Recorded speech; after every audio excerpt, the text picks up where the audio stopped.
Parece muito clichê a ideia desse vídeo, mas para que ele seja um agente transformador na sua vida, é crucial que você entenda que você precisa deixar o que passou para trás, como a evidente palavra passado mesmo diz. E presta atenção que o conteúdo já começa aqui. Para se livrar das confusões e estabelecer um plano claro e leve, antes você sai dos excessos. Olá, pessoas maravilhosas, eu sou a Ana, arquiteta do escritório NP Arquitetura e Engenharia, e hoje o conteúdo vai ser sobre o que você precisa fazer para, de fato, colocar os seus planos em ação. Essa é uma etapa que vem antes do planejar de fato. Por que a confusão acontece no seu cérebro? Ela tem uma relação com a memória. E eu vou trazer aqui alguns trechos do livro que eu estou lendo, que se chama A Mente Organizada. Esse vídeo era para ser um vídeo sobre metas, mas eu acabei vendo a necessidade de gravar esse vídeo antes do vídeo de metas, então ele é o próximo. E começo aqui na página 31 do livro, citando alguns pontos importantes que eu acredito que a gente deve levar de aprendizado para a vida. Uma dessas falas do livro são: a atenção é o recurso mais importante para qualquer organismo. O que vai passar para a nossa percepção, o ambiente, a fim de selecionar o que devemos focar. Os neurônios constituem coletivamente o filtro de atenção. Significa que, para além do tempo, que é muito importante na nossa vida, é um dos recursos mais importantes e escassos, nós temos, para além dele, a atenção. E além da atenção, a gente tem o nosso ambiente também, que a todo instante comunica coisas para o nosso cérebro e para o nosso inconsciente. Isso eu falo bastante para vocês também lá no meu perfil, @NP Escritório de Arquitetura, onde eu faço projetos não só de regularização, mas também projetos de interiores. Quando você toma consciência do seu filtro de atenção, você entende para onde você deve direcioná-lo.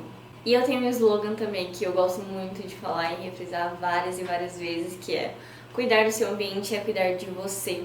E vice-versa, né? Cuidar de você também é cuidar do seu ambiente. Porque em muitas experiências que eu tive no meu dia a dia com relação à minha mesa de trabalho e tudo mais, momentos que eu estava bem, feliz ou mal, eu percebia que o ambiente ele tinha grande influência sobre isso. Como, por exemplo, das vezes que eu vim morar num ambiente mais afastado, tem muita poeira, porque passa muito carro numa estrada que não é pavimentada, né? Que não é asfaltada. A poeira tomava conta da minha mesa e com isso eu acabava relando na mesa e relava no meu olho, relava na mesa e coçava meu olho. Isso sujava o meu olho, obviamente, né? E gerava essa coceira, ou seja, a falta de limpeza constante na minha mesa gerava esse problema com o meu olho ficar vermelho e coçando o tempo todo. Olha o poder de cuidar do seu ambiente, né, na sua vida e na sua saúde principalmente. Então, as pessoas às vezes acham lá no meu perfil de arquitetura do escritório, né, que eu gravo rotineiramente limpando a mesa porque eu tenho facilidade com isso. Eu considero que eu tenho, algumas pessoas dizem que não, mas não é porque eu tenho mais facilidade que outras pessoas de organizar o meu ambiente, e sim que eu tive a necessidade, ou seja, surgiu da necessidade e depois se tornou um hábito super positivo na minha vida, que influenciou em consequências positivas para minha saúde também, né? Tá, e o que a atenção tem a ver com isso, né? Quando eu via que o meu olho começava a coçar e ficar vermelho e arder, eu tinha muitos problemas porque eu trabalhava o tempo todo também com o computador. Isso já afeta naturalmente a sua visão, né? Só que eu focava muito no problema. Aí que tá, para onde está indo a sua atenção? Você está direcionando a sua atenção para o problema ou para a solução? Quando você olha para o problema com olhos de solução diretamente no problema, você consegue identificar que dentro desse problema já está a solução dessa questão. Então, eu escolhi olhar para aquela questão da mesa suja do meu olho coçando excessivamente, aquele problema, com olhos de solução. Eu decidi mudar literalmente a chave do meu cérebro. Só nesse filtro, em mudança de atenção e foco, eu consegui mudar a minha situação naquele momento. Então, a partir dali, eu comecei a ver que eram as minhas ações, que eram consequências dos meus pensamentos, principalmente, daquilo que eu colocava... Aquela frase, né? Aquilo que você foca expande. Que faziam eu tomar determinadas ações. E eu sei que às vezes você quer conquistar coisas grandes, mas você não volta pro presente e pensa nesse problema, como que eu posso fazer diferente, como que eu posso tentar mudar esse cenário. E às vezes é só uma simples solução, como por exemplo limpar a mesa.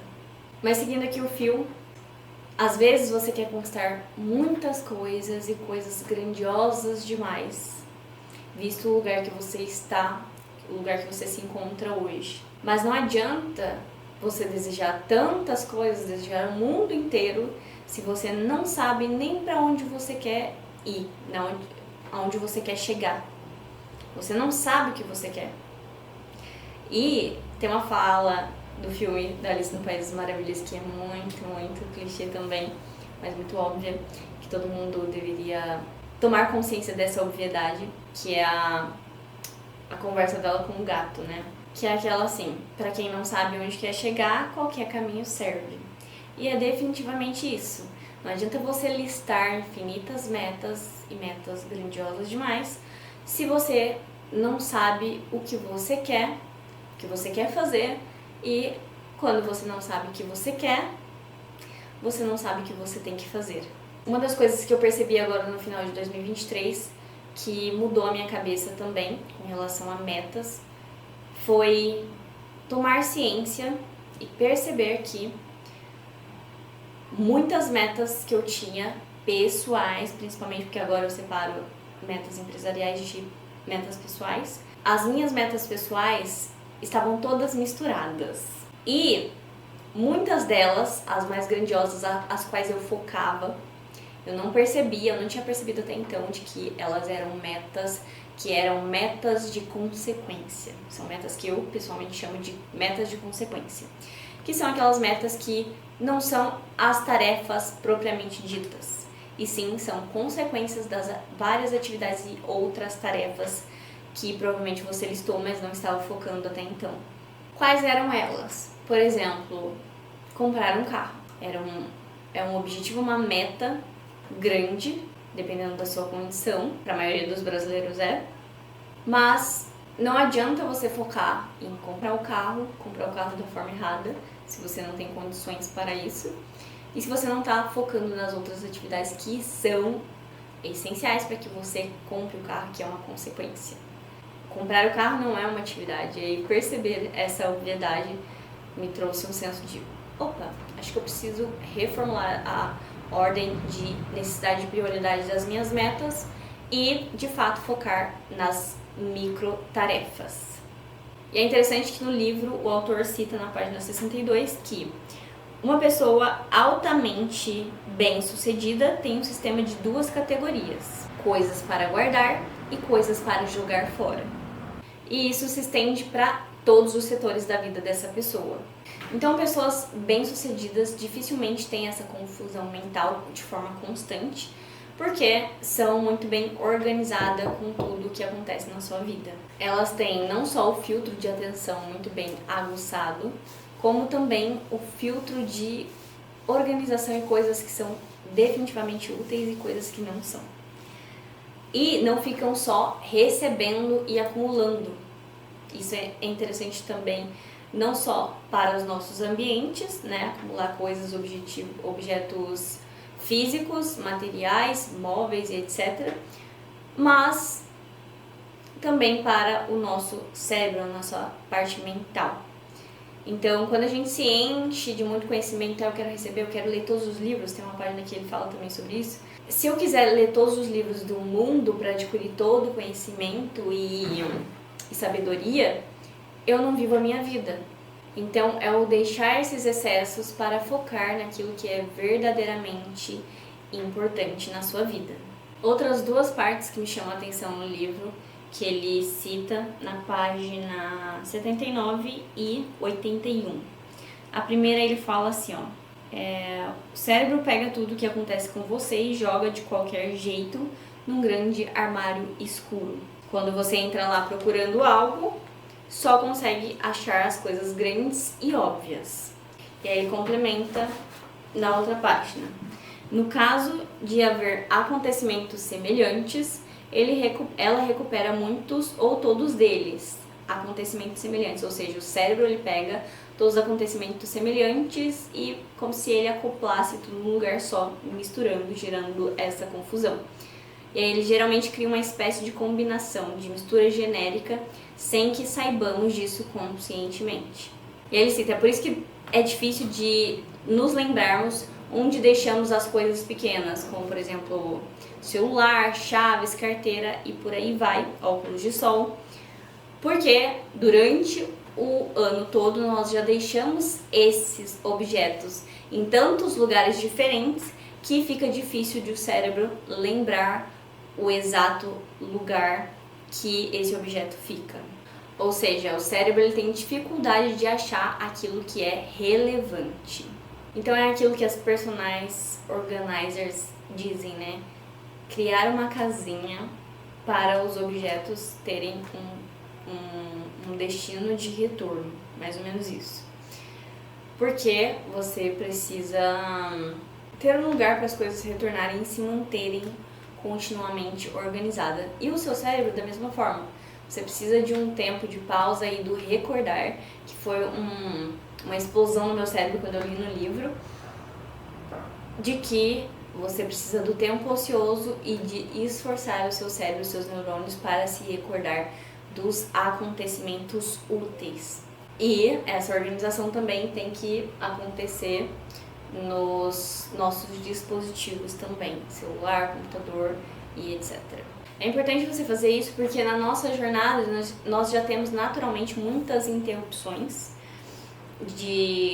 com pessoas, com acontecimentos, eventos o tempo todo, notificações nos dispositivos, tentando roubar a nossa atenção ou nos dizer o que fazer. E eu trago outra referência do filme Alice no País das Maravilhas, que no caso agora é o filme mesmo e não o desenho, onde as pessoas, o ambiente cultural está num casamento da Alice com um rapaz, mas por dentro a Alice não quer se casar.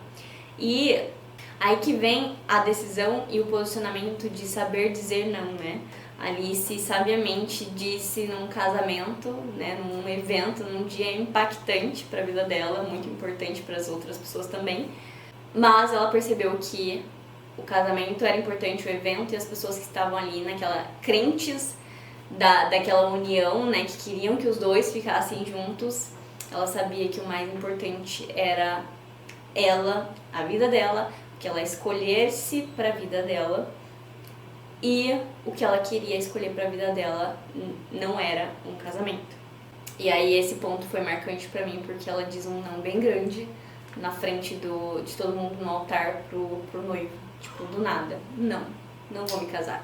E aí ela começa a fugir correndo atrás do coelho que ela viu e achou interessante. O coelho, aí no caso pode representar atenção também, né?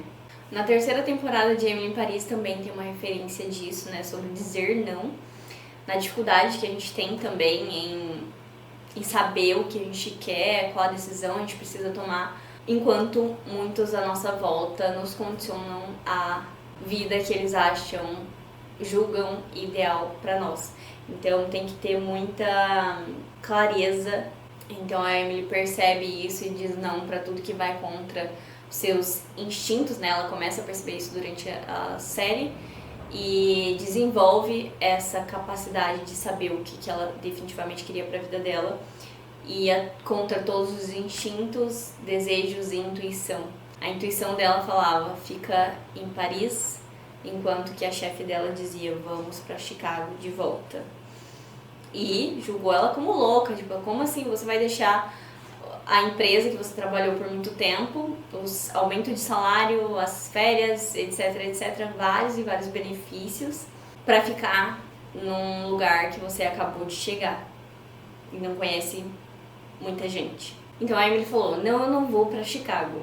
E aí a chefe dela pegou e falou assim, e o que isso quer dizer? Aí ela responde, isso quer dizer que eu me demito. Era isso que fazia a sentir realizada, ficar em Paris.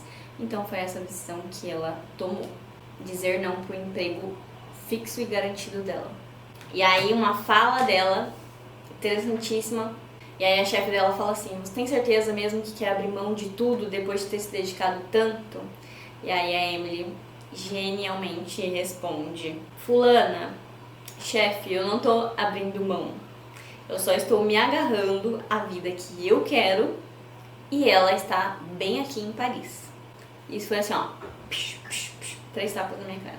E isso me leva a dizer a vocês que quando você não sabe o que você quer, onde você quer ficar, para onde você quer ir, o que você quer para sua vida, o que você quer de profissão, e você não decide essa coisa, você também dificilmente irá conseguir estabelecer os limites. Você não vai saber estabelecer os limites para o mundo e dizer não. Novamente, porque você não tem clareza. É aquela coisa, né? Você quer se sentir realizado, ter uma história diferente, sentir aquela felicidade do propósito, de estar vivendo o propósito com energia e definitivamente realizado. Conquistar coisas grandes, mas tem medo do recomeço, de deixar o que passou para trás e recomeçar uma nova história. Você tem esse apego. Em 2023 eu decidi deixar uma parte da minha história, que é a parte onde eu quitei a minha dívida com a faculdade, que era em torno de 59 mil e pouco. Eu tomei a decisão de deixar isso lá em 2023, essa dificuldade e também essa conquista. Na verdade, eu trouxe a conquista para 2024, mas ela aconteceu em 2023. Mas, acima de tudo, trazer apenas coisas boas e conquistas para 2024. E não me limitar aos problemas, às dificuldades e aos medos e à insegurança dos problemas, do novo e dos recomeços. Eu não tenho medo de recomeçar uma nova página em 2024, se 2022 e 2023 foi muito difícil. Eu não tenho medo de começar o ano zerada. Muito pelo contrário, eu estou muito realizada. E quando você fica nisso, quando você não deixa o que passou para trás, lembra que foi o começo desse vídeo do passado, né? Você fica numa insegurança, fica numa redoma de confusão, com muitos excessos e muitas interrupções, e não consegue chegar onde você quer chegar. Dito isso, eu vou trazer aqui coisas que eu faço que vão te aproximar da realização das suas tarefas e dos seus sonhos. Liste todos os seus objetivos, né? Principalmente, seja objetivo e liste os seus objetivos. E após isso, após essa lista, vá quebrando ela de forma macro até o micro, ou seja, você coloca dentro de um planejamento anual, depois quebra esse planejamento anual em um planejamento semestral e de um planejamento semestral, esses objetivos, claro, né? Você quebra eles em trimestrais até chegar ao checklist das atividades diárias. Eu espero e quero muito que você realize todos os seus desejos, principalmente em 2024, contem comigo para isso. O próximo vídeo vai ser sobre metas. Conta aqui pra mim quais são os seus objetivos, se você conseguiu listar, conseguiu entender a mensagem desse vídeo. E continue acompanhando o canal para evoluir, se desenvolver de forma leve, assertiva, junto comigo.